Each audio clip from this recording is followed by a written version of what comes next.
Hello, everyone online. It's lovely to have you all with us here today at the SUSA Summit Online. And we're going to have a really engaging conversation today around the future of decentralized and digital currencies.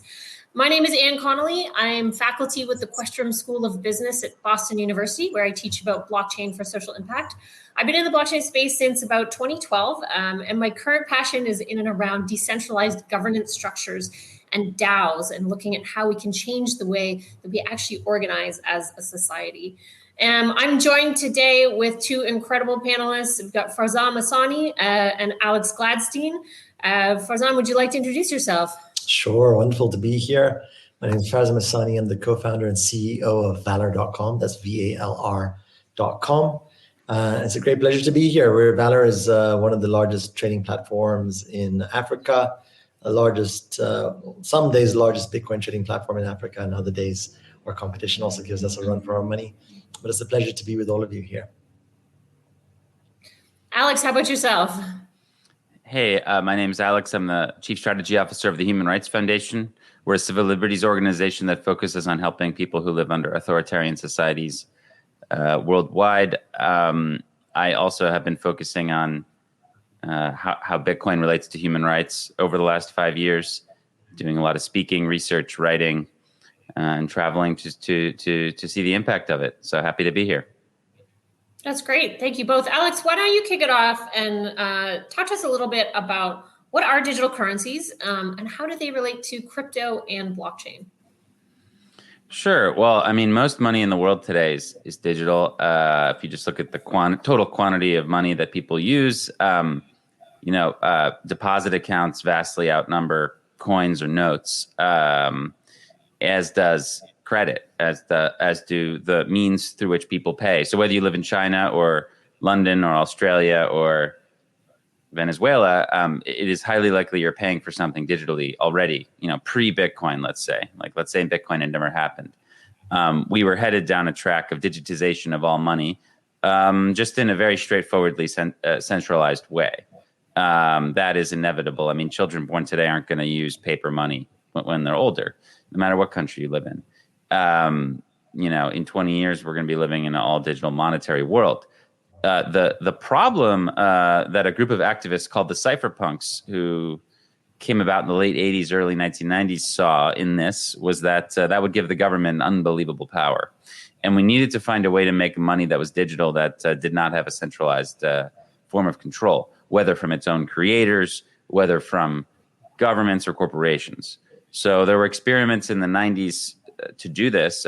David Chaum's DigiCash was one of them, but they all kind of failed because, as the creator of Bitcoin would later say, they had a centralized mint, meaning ultimately, no matter what feature of your digital money, if somebody or a small group can control the rules of the money issuance, then we're no better than fiat money. Then we're no better than a central bank. Then we're no better than national currency. So this kind of goal was the holy grail of these cypherpunk activists. And an unknown person or group of people named Satoshi Nakamoto in 2009 launched Bitcoin, which was the solution, which was the grail itself. I mean, essentially, it's a digital currency that has grown from 0 users to 200 million users, from $0 to $50,000. And has really captured the world's attention. And today in El Salvador, my friend is in San Salvador, where I just was last week. You can walk into a McDonald's and pay with Lightning. That's extraordinary. I mean, you can pay with with Bitcoin in an instant fashion from a wallet that has no connection to your identity or your person. This is very futuristic here. We're talking. So, at the end of the day, we have Bitcoin, which is again, decentralized, permissionless. No authority can decide to print more. And then we have, the existing progression of where we were going with nation state money, where they may unveil central bank digital currencies in the coming years, which would be kind of by a method by which states try to actually exert more power over money and spending. Currently, in many countries, including China and the United States, South Africa, corporations have taken over most of the spending power. Again, when citizens spend, they are usually using a credit card or some sort of fintech. So a lot of governments are worried about that they feel like companies have too much power. So there's going to be this struggle between like the government itself, the central bank itself, in the case of my country, the Fed, potentially, or the Treasury issuing a digital dollar. I mean, that could happen in my country in the next couple of years. Already happening in China and many other places. So you have like on the one hand, like companies and governments maybe fighting over the existing state of affairs.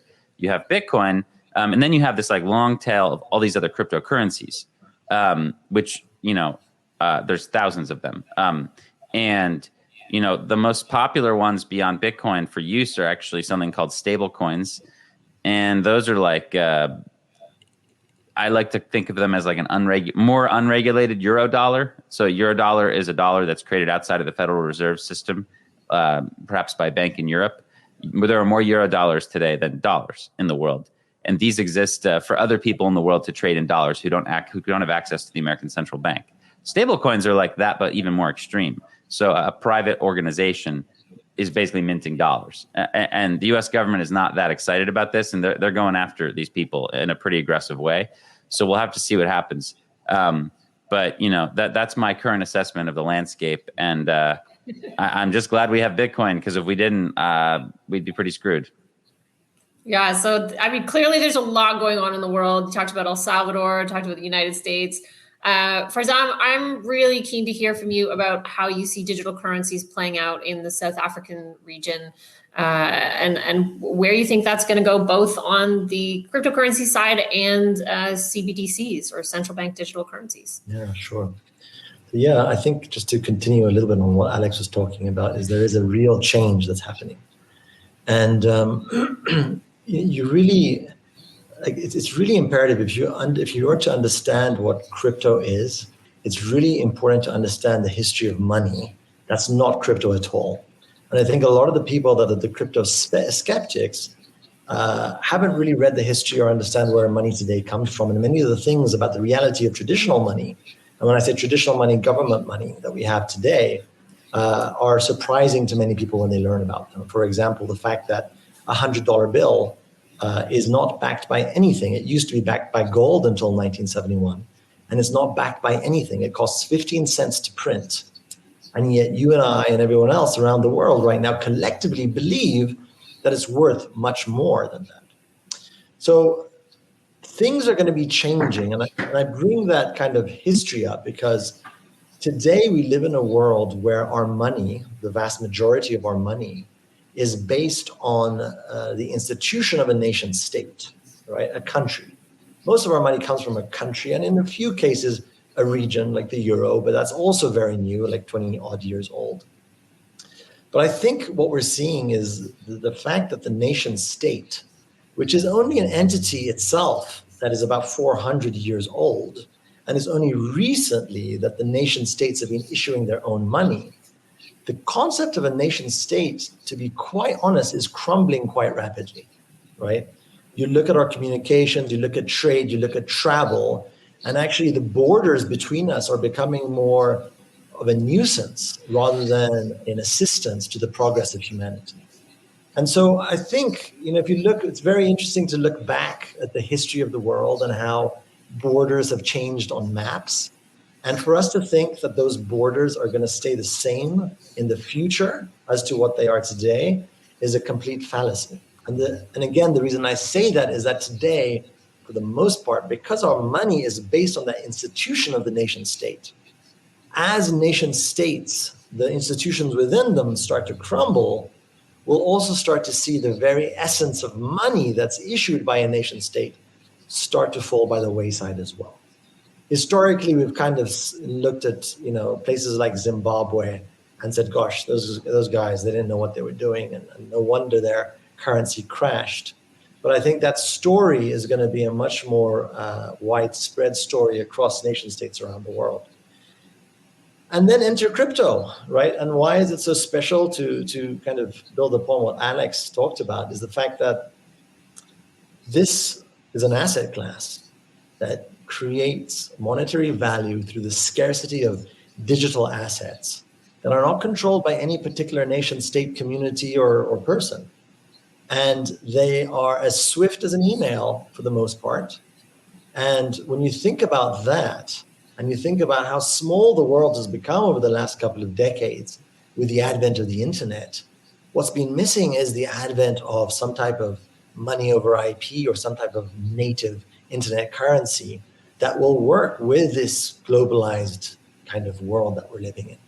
So the way I see it is that we've kind of moved from natural issuance algorithms, if you want to think about it like that, like salt and cows and animal hides and shells and wampum, etc. And those are kind of issuance algorithms from nature. And then we moved and we created representative money of those naturally issuing forms of money. And then those quantities and those commodities disappeared, and we were left with this fiat currency that isn't backed by anything. And we moved to a human issuance algorithm, which is 7 members of a monetary policy committee deciding how much money there should be in a system. And I think next we're going to be moving into a kind of programmatic but dumb, if I can use that word liberally, which is just like it's a very, very, very kind of systematic, and we know exactly how much Bitcoin is going to be produced in the next, however many years. But I think that there's also going to be scope to go beyond that, to look at social justice issues and to see how things of social or issuance algorithms based on social justice could start coming into play as well. That is outside the kind of molds of or the ambit of a particular group of people. So this could get very, very philosophical, but I think the main thing to say is money is changing, and there is no doubt about that. We're seeing that today. So I want to pick up on that thread that you just dropped down around social justice and social impact, and really looking at, in today's world, money can often be used as a mechanism for control. You just have to look at some of, the currencies that are being used in Africa that are fundamentally managed by France. And don't give countries their own sovereignty, essentially. And so I want to ask you again, Farzam, around that. And, how do you see digital currencies having a social justice or social impact application, and particularly looking at unbanked populations? Yeah. So what I just explained, I'm not so sure that the social justice element is going to come about in my lifetime right now. I'm kind of giving the history and going forward. And I think, in the more narrow window of time, I think we're seeing national governments look at crypto. But I think it's really important to note that when they talk about crypto, it's another form of the same type of currency that they already have. We already have paper money, digital money, as Alex mentioned, and this would be a third form, a crypto form of money. But the monetary policy, the way things are issued, the way things are redeemed, the way you transfer from physical to digital to crypto, that is not going to change some of the biggest shortcomings of money.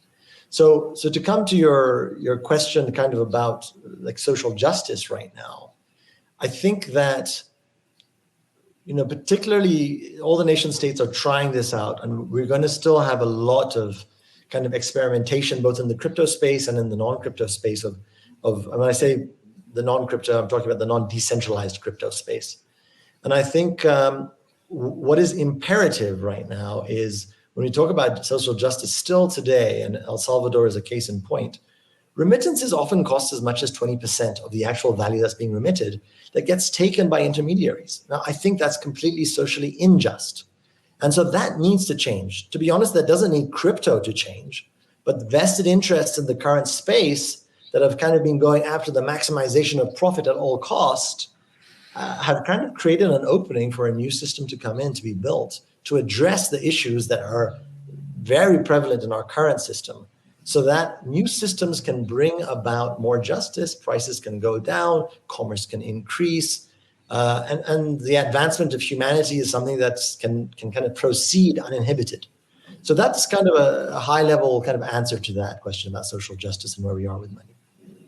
Yeah, and Alex, I'd love to hear your perspective on that as well, because I know with your work in and around human rights and seeing the impact of Bitcoin and other cryptocurrencies on people living under authoritarian governments, like what's a great example of where you've seen how crypto's had an incredible impact on the lives of individual ordinary people? Sure. On individual people, tens of millions, there's tens of millions of people around the world using Bitcoin. Many of them use it as a savings mechanism to escape inflationary currency or time theft. Really, if you think about what money is a place for you to put your time and effort until you want to spend it later. And the technology that we have to do so is extremely poor around the world. Obviously, in a place like Sudan, where they have 300-400% inflation, but even in the United States and in advanced countries, I mean, we're using houses as money because our money's not good. Like people save in houses. That's how we use. Kind of, if you have enough capital, you'll put money into a house and use it as a store of value. That's not a helpful thing. Like we should be able to store our money in our money. That's what money's for. Store of value, medium of exchange, unit of account. Unfortunately, our money is no longer a store of value, even with them in the most stable advanced democracy. So the fabric is breaking across the world, and people are fighting back. I mean, whether it's politically in Nigeria or Belarus or Russia, the opposition has been using Bitcoin to fundraise, whether it's on an individual or community level. I mean, I just, again, was in like a small Central American village with no paved roads where the economy essentially runs on Bitcoin. And over the last 2 years, it has brought a psychological change to so many people in that place where they are now for the first time saving. They are more adept at using this futuristic technology than people in San Francisco or Tokyo or Berlin. It's amazing. I mean, very few of them have bank accounts. They come from a background of people who are caretakers and fishermen, and yet they've been able to launch a futuristic economy, and it's actually improving their lives dramatically. I mean, this one woman I spoke to, she's probably 70 years old. She'd never been able to save for anything in her entire life. And yet now, because she operates her business in Bitcoin, her pupuseria, she started to do this 2 years ago. She's bought a truck, for her family and continues to save. And I think it's not just a technology innovation as we were discussing here. It's also not just a money innovation. It's something that's going to change human behavior. And I've seen that everywhere. But at the end of the day, I think the big takeaway is that, look, one of the biggest tools of authoritarian regimes is to control the people using the financial system, whether that be frozen bank accounts or confiscation of resources or gatekeeping, etc. Well, I mean, that just got a lot harder to do. Absolutely. Okay, so we've talked a bit about the unbanked population, but obviously in most parts of the world or many parts in the world, there is a pre-existing financial system that many people use. So, Farzam, what are your predictions for what's going to happen to the financial system, to the banking sector? Are they going to integrate with crypto, or where do you see that going? So I think we're seeing two processes that are taking place. I think one is a disintegration of the current system, and the other one is a building up and an integration of another system. These things are happening in parallel. And I don't think it's as simple. A lot of people in the crypto community will say, oh, down with the banks and up with crypto, etc. I don't think it's as simple as that. And I don't think that view is actually very helpful. I think there will be a lot of banks today that will realize that their future doesn't lie in this old financial system, and that they will adapt to offering crypto services, offering wallets, offering the ability to buy and sell different types of cryptocurrencies to their customers. And that's already started happening, by the way. This is not something like this is not a prognostication of any sort. But at the same time, there will be those, and I've seen many of these with my own eyes and had many conversations where, particularly in banks, the leadership is a little older, right, around the world. And those individuals know that they're a few years away from retirement. They don't necessarily understand this new world. They don't have the time to necessarily even understand it. They're very busy people. And they've grown up in a world that's completely foreign to what we're talking about. And those individuals have every incentive just to keep the status quo going a little bit longer, to monetize it a little bit more, which is the downfall of those institutions, right? And at the same time, there are places like Valor or others, and whether we survive or not is actually irrelevant, because there are so many people that are trying to bring in new services that there will be new institutions that are popping up that will be serving the true needs of the people that are not subject to a lot of injustice that's currently taking place in our current system. And then just on top of that, forget about philosophically, the fact that if I send, my rand in South Africa and I want to send it to New York, and it takes a few days to arrive is primitive. There's no other way to say that. It is primitive. So the fact that something digital isn't almost or instantaneously, available wherever I want to send it is something that's just not acceptable. And I think the world is starting to also say that's not acceptable. And if our current financial system can't provide that, then we're moving to a different financial system. So it's not as easy as like one is going to completely be destroyed overnight and the other one is going to ramp up. And actually, crypto has a lot of shortcomings right now. You'll hear about scalability concerns and the ability to have enough transactions per second for the whole world to use it. We're not there yet, right? So I don't think anybody wants this traditional financial system to collapse right now. But there is a transition that's happening. And I think that transition will come in spurts and fits. And I think it will be probably quicker than most people anticipate. Alex, Nigeria recently launched or is talking about launching their own central bank digital currency, the e-Naira. What are your thoughts on how that's going to roll out and what that is going to mean for the Bitcoin sector in Nigeria, which is very strong? I mean, I think governments have this idea that like they can, and the federal, the chairman of the Federal Reserve of the United States said this 2 or 3 days ago. I think they have this idea that if they make a fully digital fiat currency, then that will relieve the need of the population to have Bitcoin. I mean, they couldn't be more wrong. Number one, their efforts are going to be a walking advertisement for Bitcoin, as more and more people realize they can have money on a phone without a bank account. That just helps people understand. Like when you talk about like dollarization, which has happened in several countries in Latin America, people were more comfortable with a dollarization because they had used dollars before. Like dollars were like in the El Salvadoran economy, for example, before 2001 when the country dollarized. So, if you have governments coming in and like digitizing, okay, that makes Bitcoin a lot more comfortable. People have a better understanding. Oh, I can have money on my phone that's like not actually, paper somewhere or at the bank, right? So I think number one, it's going to, spark Bitcoin adoption. But number two, I mean, it's going to give governments so much more control. The e-Naira, will allow the central bank to do things like, put an expiration date on money, auto tax, have negative interest rates, blacklist certain people, remotely freeze, confiscate, do all kinds of social engineering stuff that the Chinese government is now innovating with. This is coming to all countries. I mean, eventually they're gonna try and do this.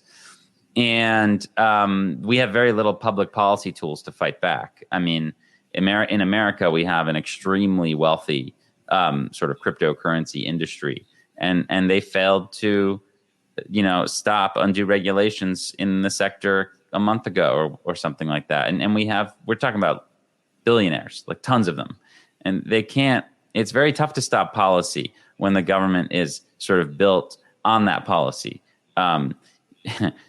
Governments are literally built on this idea of like, we print this money and we tax in it. And, this is how we finance our activities. No longer are states financed by taxation.